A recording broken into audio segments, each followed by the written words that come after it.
في طفره جديده بيشهدها مركز شباب بشتيل يعني من النواحي الرياضيه.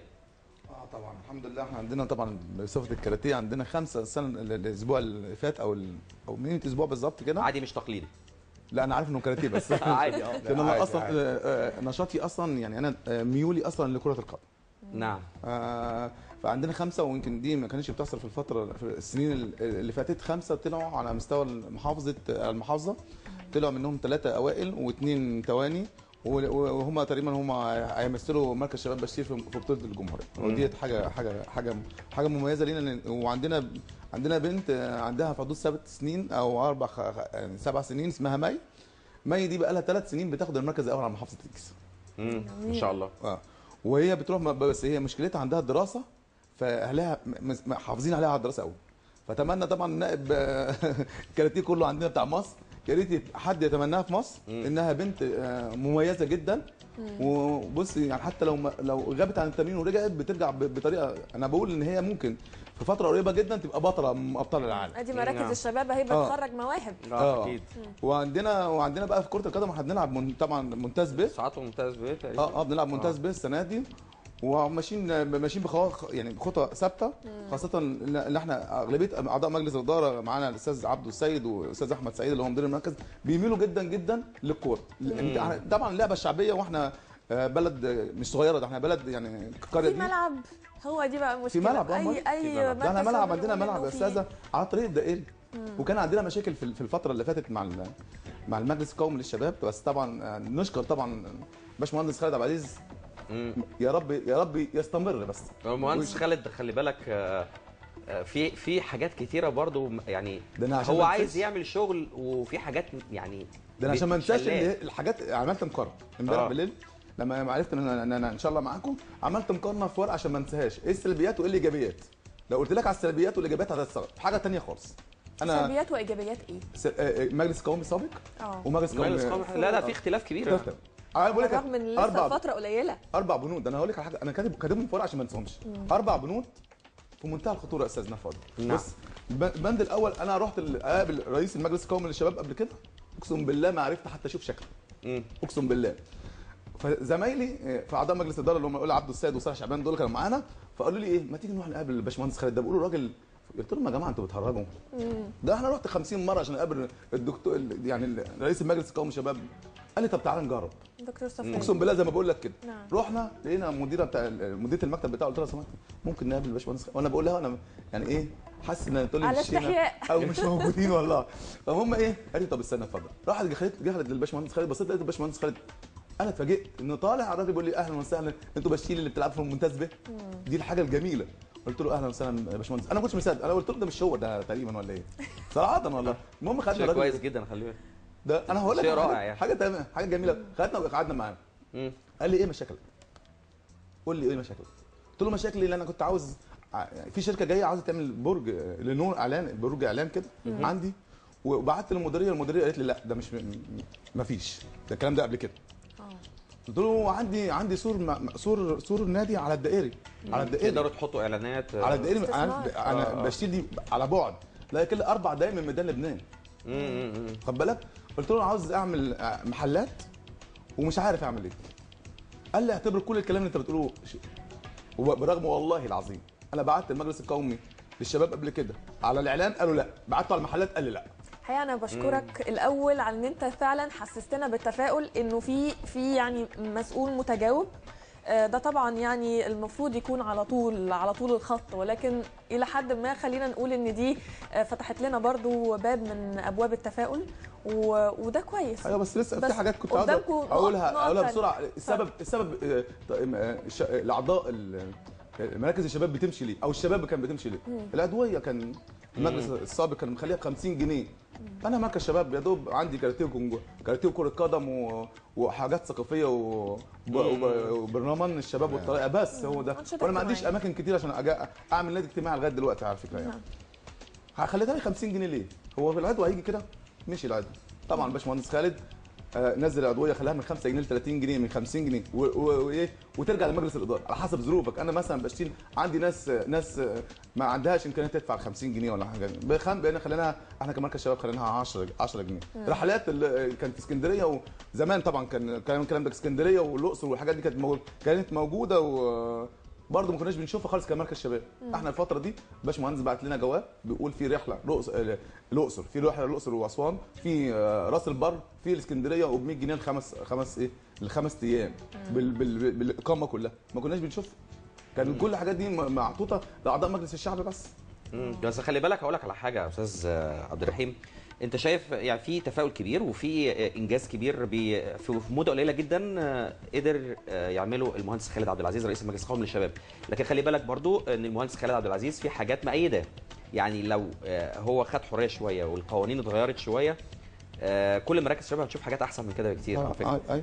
يعني ده على حسب معرفه شخصيه كمان بالمهندس خالد عبد العزيز تحديدا. يعني هرجع تاني لموضوع القانون. يعني استاذ خالد اتفضل. احنا اتكلمنا عن في الفقره الماضيه عن ترقيع القانون القديم، قانون الرياضه القديم. تمام. فالتدخل ده الحكومي والمركزيه دي هتعمل مشاكل كتيره جدا في كل الاتحادات طبيعي. بس في نقطه في الكاراتيه، يعني في الثمانينات الكاراتيه كان يعني معظم المدربين كانوا امن مركزي، يعني كان في منهم كتير من الامن طبيعي. المركزي كانوا يعني الموضوع كان داخل فيه سياسه شويه، يعني الكاراتيه دايما ليه عليه لغط يعني. لا هو مش كان في لغط. هو انت اشهرت الاتحاد المصري الكاراتيه، اشهره الاستاذ نادر الشريف سنه 73. نعم. فهو كان ضابط شرطه. فانت عشان تنشر لعبه لازم يكون عندك تجمع فيه انضباط وموجود تحت ايدك. فرحت عامل دوره منين؟ عملت دوره في معهد الامناء وعملت دوره في الامن المركزي. فعملت الدوره دي فيها 200 مدرب. امناء شرطه، يعني امناء شرطه والامن المركزي. نعم.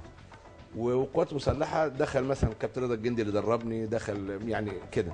فالنهارده حضرتك دول طلعوا ولهم كل التقدير والاحترام، اللي طلعوا من الامن المركزي او معهد الامناء، الناس اللي دربت وكانت بتدرب كابتن بدر ابو ليا الله يرحمه. وكان في مدربين كتير على مستوى راقي جدا ومستوى دربونا على قد ما يقدروا. وبعد كده حطونا انا كنت في اول جيل لعب بطولات جمهوريه، اول جيل واول بطوله. بعد كده بدانا احنا كلاعبين بقى قدام، او يعني لاعبين جداد اتدربنا على الحاجات دي، فبدانا ننقل بقى الصوره واحده واحده. احنا بنسال في العالم كله انتوا بتدربوا ولادكم ازاي؟ انتوا مستواكم بهذا الشكل ليه؟ انتوا عاملين كده ليه؟ فالحمد لله ان احنا بهذا الشكل، واخد بال حضرتك؟ لكن هو مش كان في لغط، لا ده دول حضرتك ده ذكاء ان هو طلع مجموعه منضبطه في مكان واحد اقدر اسيطر عليهم. اصل الموضوع ده كان بيسبب مشكله مثلا للشبان المسلمين لما كان بيبقى في ممارسات الكاراتيه مثلا. يعني اصل خد بال حضرتك انت بتمر بظروف، يعني انت حضرتك اتكلمت في القانون مع الكابتن عبد الرحيم. عايز اقول لك حاجه عندهم حاجه في مركز الشباب في القانون نرجو ان يراعوها. بيقول لك الاتحاد الذي لم يشهر قبل 91 ملوش حق ان هو يخش بطولات. حاجه غريبه، مع ان انا مش فاهم انت مراكز الشباب قبل 91 ما اقدرش اسجله في الكاراتيه يلعب عندي. دي نمره واحد. بعد 91 بعد 91 ما اقدرش اخليه يلعب. يعني انا قبل 91 بعد 91. الحاجه الثانيه ما بيطلعلكش بطل ولا راجل ولا منضبط الا مركز الشباب. وبعدين ليه؟ انت عارف دي سببها ايه؟ اننا في تخبط في الرياضه، وظيفه من لا وظيفه له. هذه العمليه خطيره. ان انت بتيجي انت طب اطلب من حد يقول له اعمل لي انت عندك استراتيجيه للرياضه لمده 10 سنين قدام؟ لا بلاش كلام عن الاستراتيجيات. ما فيش استراتيجيات. ما عندناش. احنا ما عندناش في الرياضه استراتيجيه تقدر تمشي بيها للمستقبل. عندك قياسات. انت عندك قياسات للاعب، ما عندكش قياسات للاعب. انت تقدر توجه اللاعب من المدرسه تقول له انت هتطلع العاب قوه وانت هتطلع هاندبول وانت تطلع. انا كنت قوي في الكاراتيه وكنت ممتاز في الكاراتيه لان انا كنت بلعب العاب قوه في الثانويه الرياضيه وكنت بلعب قفز بالزانه. الالعاب. فكنت قوي جدا. ما عندكش حد. اطلب اي مدربين على اي مستوى، العاب كتير قوي. قول للاتحاد الاستراتيجيه ايه؟ الرياضه في مصر ماشيه بالاهواء. طب معلش يا كابتن خالد، يعني تم اشهار عدد كبير من الاتحادات. يعني احنا بصراحه في تعاملاتنا كاعلام معاهم حسينا ان مفيش يعني اتحاد اشهر وخلاص، يعني في مش عارفين هل هو بيزنس ولا ايه بالظبط. اتحاد الكارتينج واتحاد مش عارف الدراجات البخاريه واتحاد الرياضه للجميع، ويعني انا مش فاهم. ده اتحاد الدراجات البخاريه ده يعني خد ما شاء الله خناقه بينه وبين لا يعني انا اقصد مع بعض لا انا اقصد ان في اتحادات بتشهر حتى ان كان الكاراتيه التقليدي مثلا بالنسبه لحضرتك الاتحادات دي بتحتاج دعم طبيعي. طيب في اصلا عجز في دعم الاتحادات اللي هي المقامه يعني. ده مش عجز، ده ما فيش فلوس ليهم، ما فيش اصلا كمان فلوس ليهم. الاتحادات بتشتكي انها قصه بقى ان انا اشهر اتحادات جديده وما فيش اصلا دعم للاتحادات القديمه او اللي هي الاساسيه الاولمبيه الاساسيه. عارف ليه حضرتك؟ عشان احنا دور اللجنه الاولمبيه المصريه غائب، واللجنه الاولمبيه المصريه اخطر ما فيها يجب على القانون ان هو يبقى يبص عليها بالقانون الجديد ان اعضاء اللجنه الاولمبيه ما يكونوش من جوه الاتحادات، ودي خطا تطبيق للقانون خاطئ لسبب واحد: لا يجوز الجمع ما بين هيئتين لها نفس النشاط. انا جاي مثلا انا عضو مجلس اداره اللجنه الاولمبيه في اتحاد الكاراتيه مثلا ولو انا مش اولمبي، وبعدين ابقى عضو مجلس اداره اللجنه الاولمبيه وابقى عضو مجلس اداره الاتحاد بتاعي. ازاي تبقى انت الحكم والجلاده لما تيجي تديني انا كاتحاد كاراتيه؟ عشان فكره انا مظلوم في وسط اللجنه الاولمبيه عشان كده. لما بتيجي تديني طب هي لا ثواني، هي اللجنه الاولمبيه اللي بتدي ولا المجلس القومي للرياضه؟ المجلس القومي للرياضه بيقول له انت عندك باكج ثمن معاك شيك وهو اللي بيقسمه بنفسه ب 10 مليون وبيروح بعته لمين؟ اصل انت كده بتتكلم على رئيس اللجنه الاولمبيه المصريه كابتن محمود احمد علي، رئيس اللجنه الاولمبيه المصريه ورئيس اتحاد السله. تمام. انا بقى لما بيروح الشيك للمهندس محمود احمد علي بيحصل ايه؟ بتقعد معانا لجنه فنيه وبعدين تفرق ده ياخد كذا ده ياخد كذا ده ياخد كذا. اللي ينكر ان هم على الترابيزه، لان دي منهم هم اللي قالوا على الترابيزه يقول ان احنا لا بنوزع بالعدل، يوريني اتحاد في اللجنه الاولمبيه خد ميداليات في الدورات العربيه او الافريقيه وبحر متوسط ويقول الكاراتيه احنا جبنا اكتر منه عشان كده خدنا دعم. لا يا بيه، ما بيعملوش كده. طب بس في حاجه معلش يا استاذ خالد، يعني في بعض اللعبات ممكن ما تحققش نتاج يعني مثلا، ولكن بتحتاج مصاريف عاليه زي التجديف مثلا، بيحتاج مصاريف عاليه جدا. هذه اللعبه بتحتاج مصاريف عاليه جدا. طيب ممكن المصاريف العاليه دي اتحاد الكاراتيه ما ياخدش نفس الهامش من الفلوس اللي بياخدها اتحاد التجديف. ممكن اتحاد الكاراتيه يكون بيحقق انجازات، لكن التجديف لعبه برضه مهمه لازم تكون موجوده فبتاخد فلوس اكتر. انت ما تحطش عليا بقى في اللجنه الاولمبيه تقول لي انت هتمثل يعني هتمثل مشرف ولا هتجيب لي ميداليه. تمام. ما دام قلت لي هتجيب لي ميداليه او تعمل حاجه يبقى انت تديني الدعم القائم والتوزيع الجيد العادل فيما بيننا. غير كده ما تتكلمش معايا. اخد من كلام حضرتك على موضوع الدعم اخيرا استاذ عبد الرحيم، انا عارفه ان كان في نقطتين لسه عايز تقولهم بس هل كان في كلام في الحديث اللي جمعك مع المهندس خالد عبد العزيز على موضوع الدعم ده بالتحديد؟ كلمت معاه فقال انا ما عنديش مشكلته ان هو المشكله بتاعت المركز القومي للشباب ما فيش فلوس. احنا مركز شباب بشتري بنلعب في الممتاز به وعندنا بكاراتيه وعندنا انشطه كتيره، بس المشكله بيديني كام؟ باشمهندس خالد بيديني 5000 جنيه. ده دعم الانشطه كلها مش الكوره بس. طب انا عندي فريق كره قدم دلوقتي وعندي عقود ما عنديش فلوس عشان اديهم، وعندي مدربين ما عنديش فلوس ابقى ادي. المشاريع اللي حضرتك كنت لسه بتذكرها دلوقتي كاستثمارات ممكن تاخد وقت قد ايه عقبال ما تدور يعني مش اقل من سنه. مش اقل من سنه. وكمان انا كنت يعني غريب بقى ان باشمهندس خالد عبد العزيز ده شغال كويس جدا. انا كذا مره بنتكلم في مثلا في لقاءات في التلفزيون على السيد محافظ الجيزه. السيد محافظ الجيزه ده قلت له كذا مره احنا مركز شباب بشير ما عندناش رصيد صفر. انا يمكن لو الدوري ما وقفش كان النادي ممكن يقف في الكوره برغم ان احنا بندي مرتبات قليله جدا.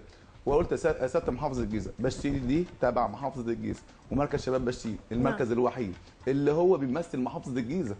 يعني احنا يعني انت الاب الشرعي بتاع المركز الشباب المفروض تدعمنا زي بقيه المحافظات. كمان عندنا في بشير حاجات يعني طرق بايظه جدا. وقلت قبل كده عندنا والله العظيم يا استاذه عندنا يعني الصرف الصحي ضارب في شارع عمومي بقاله اكتر من 6 شهور. عندنا رغيف العيش الساعه 10 الصبح ما بقاش موجود برغم ان احنا على بعد 3 4 دقايق من ميدان لبنان. انبوبه البوتاجاز بقى لها اكتر من اسبوعين ما بتجيش. الطرق بايظه خالص. المواصلات ما فيش ما فيش اتوبيس هيئه نقل هيئه ولا اي حاجه زي دول بيخدم اهل بشتي. الناس بتعاني في بشتي. انا بتمنى ان صوتك يكون وصل.